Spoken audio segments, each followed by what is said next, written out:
It all started during what people called the best time ever. Picture this.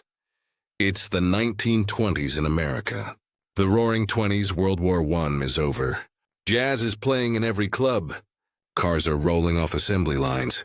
Skyscrapers are shooting up in every major city. People are getting richer, at least they think they are. Everybody's investing in the stock market. Your neighbor, your barber, even the guy shining shoes on the corner is giving stock tips. It felt like the party would never end. Spoiler alert, it ended. Hard. What happened next wasn't just a financial crisis. It was a decade-long nightmare that put 25% of Americans all out of work. Collapsed the 5,000 banks, UMass left on 2 million people homeless. And fundamentally changed how we think about money, government, and the economy. So how did the richest, most powerful country in the world go from "we've never had it so good" to "Suru, bread lines, our uninsured tent cities" in just a few years? That's what we're figuring out today. And trust me, the lessons from 1929 are more relevant right now than you might think. Before we get into it, do me a favor. Hit that to subscribe Yuan button. If you like deep dives into history that actually matter today, you're in the right place. And drop a comment, let me know if you've heard family stories about the Depression. Those personal histories matter, all right. Let's go back to 1929. Before the crash, there was the boom, and what a boom it was. The 1920s were wild. Technology was exploding. Radios, automobiles, electricity spreading to homes across America. The economy was growing. People had jobs. Wages were up. It genuinely felt like America had cracked the code on permanent prosperity. And at the center of it all was Wall Street. Here's the thing. Before the 1920s, the stock market was basically a rich people's club. Only about 500,000 Americans, less than 1% of the population, owned stocks. It was for bankers, industrialists, the elite. But then everything changed. Enter a guy named Charles Mitchell. He ran National City Bank, one of the biggest banks in America, and Mitchell had a revolutionary idea. Why should only rich people get to invest? Why not sell stocks to everybody? So he did exactly that. He set up branches all over the country. He trained salespeople. He ran ads in newspapers. Get rich investing just $15 a month. Become a partner in the American Telephone and Telegraph. Your children will be proud of you. You're an investor. And people ate it up. Secretaries, factory workers, farmers, teachers, suddenly everyone was playing the market. The number of Americans owning stocks went from 500,000 to 10 million in just a few years. But here's where it gets dangerous. Mitchell didn't just sell stocks, he sold them on credit. It was called buying on margin, and it worked like this. Say, you want to buy $1,000 worth of stock. You only need to put down $100 of your own money. The bank lends you the other $900. As long as the stock price goes up, you're golden. You sell, pay back the loan, and pocket a huge profit. Sounds great, right? Here's the problem. What happens if the price goes down? If the stock drops even 10%, you've lost all your money. And if it drops more than that, you suddenly owe the bank money you don't have. The bank issues what's called a margin call, demanding you pay up immediately. If you can't, they sell your stock at whatever price they can get, which drives prices down even more. It's a death spiral. And by 1929, billions of dollars were borrowed this way. Regular people had mortgaged their homes, sold their farms, bet their life savings on stocks bought with borrowed money. The whole system was a house of cards. And everyone was too drunk on easy money to notice. By the summer of 1929, some cracks were starting to show. Industrial production was slowing down. Car sales were dropping. Consumer debt was at record highs. A few smart investors started quietly selling. But most people, they kept buying. The party was still going. Then came October 24th, 1929. Black Thursday. The market opened, and within minutes panic hit. Everyone started selling, not because of one big piece of news, just a sudden collective realization that prices were way too high. The floor of the New York Stock Exchange turned into chaos. Traders were shoving, screaming, throwing papers. The machines that printed stock prices couldn't keep up. Brokers in other cities were trading based on prices that were 4 hours old. In just a few hours, the market lost 11% of its value. In today's terms, that's trillions of dollars. Gone. Outside, crowds gathered on Wall Street.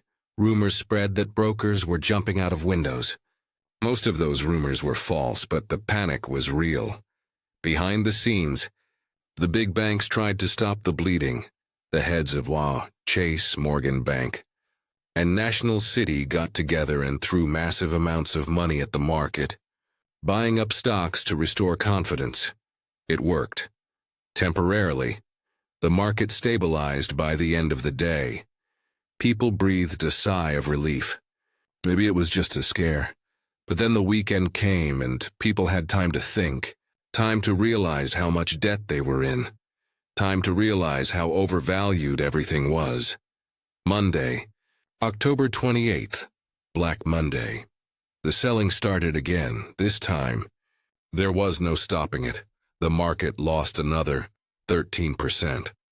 And then came the day that changed everything. Tuesday, October 29th, 1929.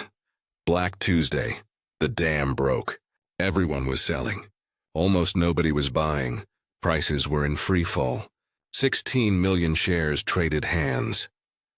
A record that stood for nearly 40 years. By the end of the day, billions of dollars in wealth had simply vanished.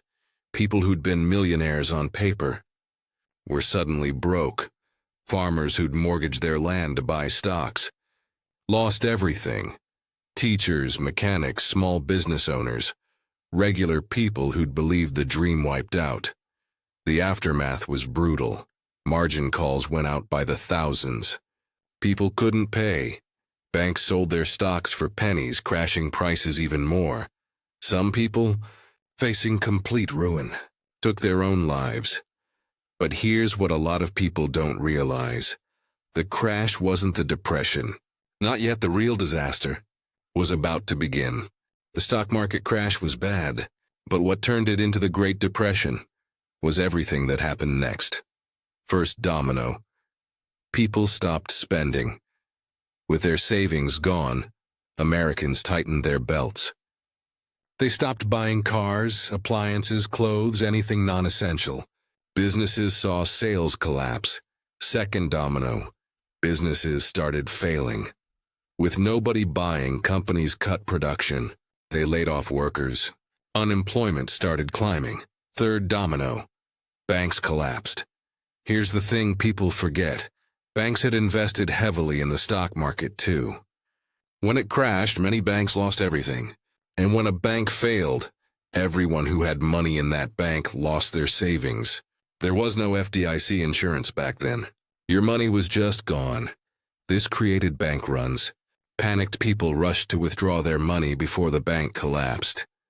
But banks don't keep everyone's cash sitting in a vault, they lend it out.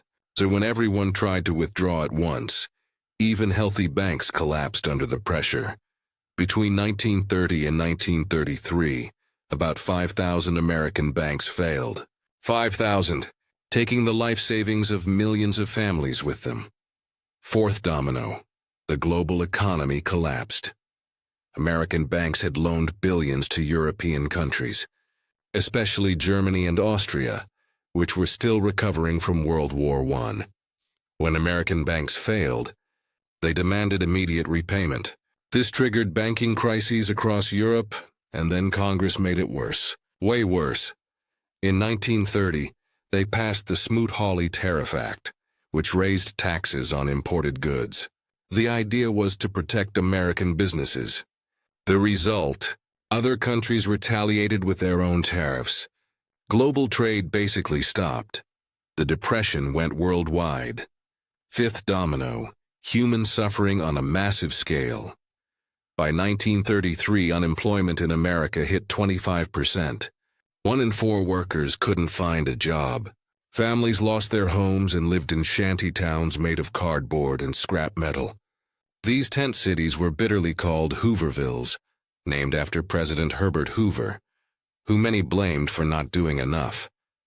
People stood in bread lines for free food.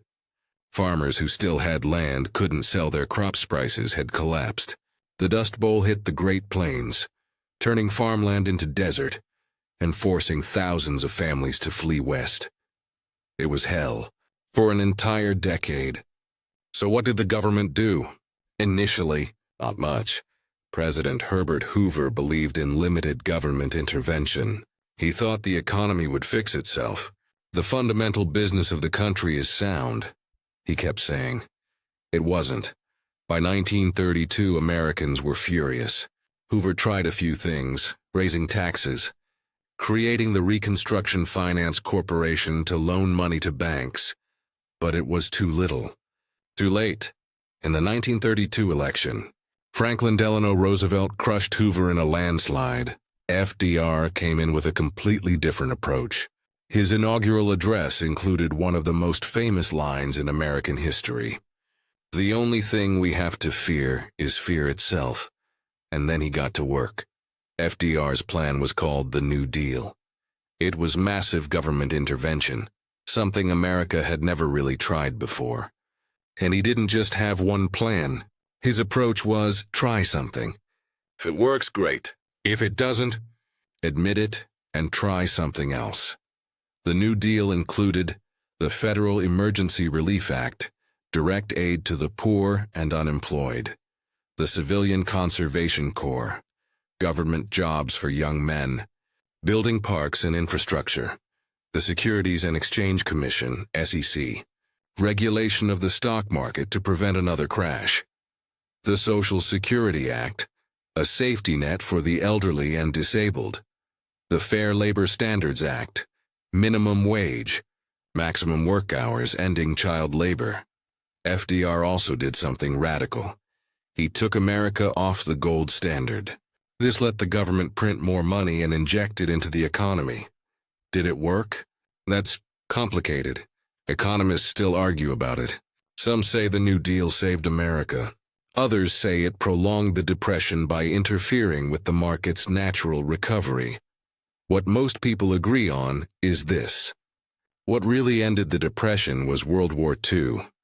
When America entered the war in 1941, unemployment vanished almost overnight. Factories that had been closed for years roared back to life, making tanks, planes, and ships. The government spent massively. By 1942, the Depression was essentially over. But at what cost? 16 million Americans went to war.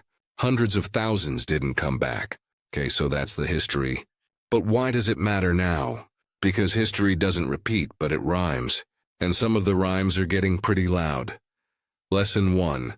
Speculation and herd mentality are dangerous. In 1929, people bought stocks just because prices were going up.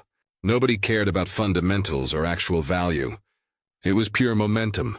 Buy because everyone else is buying. Sound familiar? Cryptocurrency, meme stocks, NFTs. When everyone rushes into an asset just because it's going up, that's a bubble. And bubbles always pop. Lesson 2. Leverage amplifies risk. Buying on margin turned a market correction into total disaster. When you borrow money to invest, you're betting you can't lose. But you can. And when leveraged bets go wrong, they go catastrophically wrong. Today, margin debt in America is at record highs. Again. Lesson 3. Diversification matters. In the 1920s, people put their entire life savings into stocks. When the market crashed, they lost everything. A diversified portfolio, stocks, bonds, real estate, cash cushions the blow. Don't put all your eggs in one basket. Ever. Lesson 4. Regulation exists for a reason. After the Depression, America created the FDIC. insuring bank deposits, the SEC regulating the stock market, and Social Security, a safety net for the elderly. These weren't socialist plots. They were common-sense protections to prevent another 1929. Lesson 5. Global economies are connected. The 1929 crash went global because of interconnected banking and trade. Today, we're even more connected. A crisis in one country can spread worldwide in hours. And here's the thing that should scare you. We're seeing a lot of 1929 patterns right now. Record numbers of people trading stocks through apps, easy credit, margin debt at all-time highs. A sense that this time is different. Charles Mitchell, the banker who helped trigger the crash, said in 1928, "Every American should be a capitalist. Today's apps say everyone should invest. Zero commissions. Trade like a pro, it's the same promise. The same easy money. The same setup. I'm not saying another Great Depression is coming, but ignoring the warning signs? That's how 1929 happened. Here's what I want you to take away from this. The Great Depression wasn't just about numbers on a chart. It was about real people. Families losing their homes, parents unable to feed their kids, veterans protesting in the streets, suicides, despair. Behind every economic statistic is a human story, and the people who suffered most weren't the ones who caused the crash. The bankers mostly got bailed out. Charles Mitchell lost his job, but he lived comfortably until 1955. The average person? They paid the price. So when you hear about economic policy, when you hear politicians talk about regulation or the free market, remember, the choices we make about the economy affect real lives. Your life, your family's life. The Great Depression taught us that markets aren't always rational, that greed and fear drive decisions, that without rules the system can collapse, and that when it does, regular people suffer most. We got through it. It took a decade of suffering and a world war, but we did. And we built safeguards to make sure it wouldn't happen again. Let's not forget why those safeguards exist. All right, that's it for today. If you made it this far, thank you. This was a heavy one, but it's important. Hit that like button if this gave you a new perspective. Subscribe if you want more deep dives like this. And seriously, leave a comment. Do you think we've learned the lessons of 1929? Or are we repeating the same mistakes? I'll see you in the next one. Stay curious, stay informed, and maybe, just maybe, keep some cash under the mattress.